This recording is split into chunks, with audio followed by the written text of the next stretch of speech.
입사한 지 6년 만에 퇴직금으로 50억 원을 주는 이 회사, 어디일까요? 국힘당 곽상도 의원의 아들이 퇴직하면서 50억을 챙겨간 이 회사, 바로 이재명 지사와 계속 엮어대려 했던 대장동 사건의 화천대유입니다. 안녕하세요. 대학생이 들려주는 꼭 알아야 하는 시사 소식 5분 대학입니다.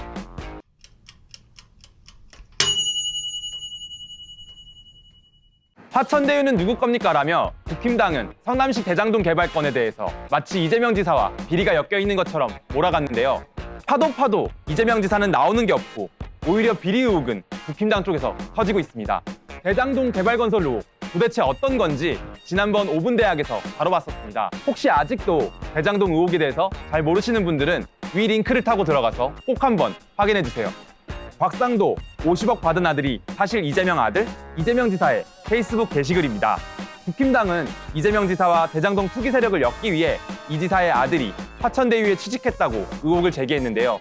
화천대유에 취직한 사람은 이재명 지사의 아들이 아니라 국힘당 곽상도 의원의 아들이라는 것이 밝혀졌습니다. 심지어 곽 의원 아들 곽병채 씨는 화천대유에서 퇴직금 명목으로 50억이나 챙겨 국민들이 분노하고 있습니다. 곽상도 의원의 아들은 화천대유에서 2015년부터 2021년까지 6년간 일하다 대리로 퇴사했다고 합니다. 그가 받은 월급은 230만 원에서 380만 원. 이에 따른 법정 퇴직금은 최대 2,500만 원 정도입니다. 곽 씨가 받은 퇴직금 50억 원은 법정 금액의 200배에 해당합니다. 사장, 부회장, 웬만한 대기업 임원들도 3, 40억에서 그치는 퇴직금. 6년차 대리가 도대체 어떻게 50억 원을 퇴직금으로 받을 수 있었을까요? 곽 씨가 화천대유에 재직 중일 때 곽 씨의 아버지 곽상도 의원은 박근혜 정부의 민정수석이었습니다. 상당한 권력을 가진 인물이었던 거죠. 이에 더해 곽상도 의원과 화천대유의 대주주 김만배 씨와 이성문 대표가 모두 성균관대 동문으로 절친한 사이라는 것이 밝혀져 뇌물을 받고 어떤 편의를 들어준 것은 아닌가 하는 의혹에 힘이 더욱 실리고 있습니다. 이런 와중에 지난 26일 곽 씨는 입장문을 통해 재직 중 건강 악화로 인한 위로금이 포함되어 있다고 주장했고, 화천대유 김만배 씨도 인터뷰를 통해 곽 씨에게 산업재해 보상금으로 50억을 지급했다고 주장했는데요.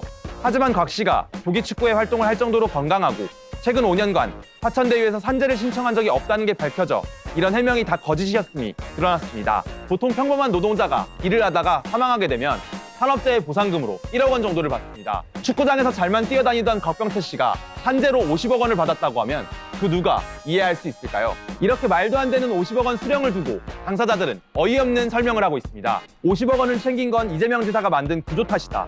본인은 오징어 게임의 말이었다. 끝까지 남탓만 하는 황당 해명이 국민들 분노에 기름을 붓고 있습니다.